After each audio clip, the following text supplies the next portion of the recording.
মরিচায় ঢেকে যাওয়া একখানা পুরনো জুস মেকার যন্ত্র, হ্যান্ডেল ভাঙ্গা, স্ক্রুগুলো যেন শির দ্বারা হারানো, আর লোহার গায়ে গায়ে শুধু মরিচা আর ধুলোর আস্তরণ। মনে হচ্ছিল বহু বছর কেউ একে ছুঁয়েও দেখেনি। আমি ওকে হাতে তুলে নিই। মনের ভেতরে তখন অদ্ভুত একটা অনুভূতি, এই যন্ত্রটা বাঁচতে চাই, ফিরে পেতে চাই তার পুরনো গৌরব। আমি ধীরে ধীরে কাজ শুরু করি, এক একটা করে নাট বল্টু খুলে ফেলি। ধাতব শব্দে ভরে ওঠে আমার ওয়ার্কশপ। ব্রাশ দিয়ে যখন প্রথম স্ক্রুটা পরিষ্কার করি, মনে হয় যেন তার নিঃশ্বাস ফেরে। সে আমায় বলে ধন্যবাদ আমাকে আবার মনে রাখার জন্য।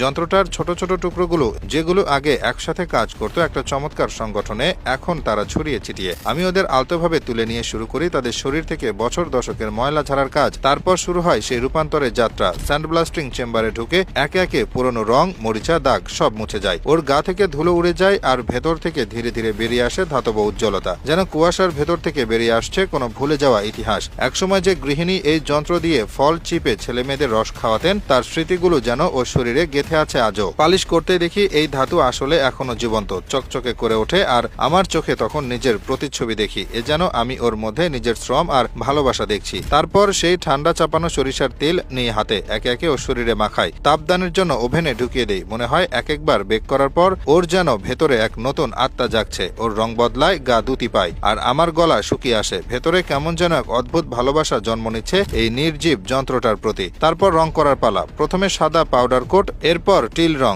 একটি শিল্পীর মতো করে লাগাই প্রতিটি স্তরে। ওভেন থেকে যখন বের করে এনে দেখি আমার হাতের কাজ যেন নতুন জীবনের আবরণ হয়ে দাঁড়ায়। এরপর খুবই সূক্ষ্ম কাজ, উঁচু লেটারিং এর উপর থেকে টিল রং তুলে ফেলি। নিচের সাদা রং তখন স্পষ্ট হয়, যেন ওর নাম আবার ফুটে ওঠে। আরেকবার গর্ব করে বলে আমি আছি। এবার একে একে থ্রেডগুলো পরিষ্কার করি, যেন আগামী দিনের জন্য সবকিছু নিখুঁত থাকে। কিছু স্ক্রু তো একেবারে শেষ, তাদের নতুন করে বানাতে হয়। লেদ মেশিনে নিই ধাতব স্ট্রিক। ঘুরতে ঘুরতে তারা আমার হাতে ধীরে ধীরে স্ক্রু হয়ে ওঠে। এক একটা কাট, এক একটা থ্রেড, সব যেন আমার একান্ত যত্নে গড়ে ওঠা নতুন সম্পর্ক। পালিশ করি সেই স্ক্রুগুলো, ওরা এখন ঝকঝকে করে, এক একটা যেন রূপার গয়না। আমি তাদের গায়ে বসিয়ে দিই যন্ত্রের। ধীরে ধীরে আবার জোড়া লাগছে পুরনো শরীরটা। এরপর কাঠের বোর্ডে বসায় ফল চাপানো যন্ত্রটা, তাতেও এখন শক্তপোক্ত ভরসার উপর দাঁড়িয়ে আছে। এরপর সার্কিট মেশিনে বানায় নিখুঁত একটা প্যাটার্ন, নতুন সিফ তৈরির জন্য।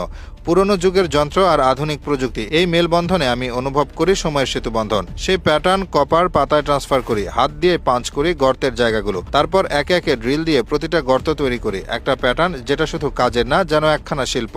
কাট করি কপার শিটটা, ফাইল করি রাফ এজগুলো। তারপর কাঠের মোল্ডে রেখে কপারটারে কন বানাই।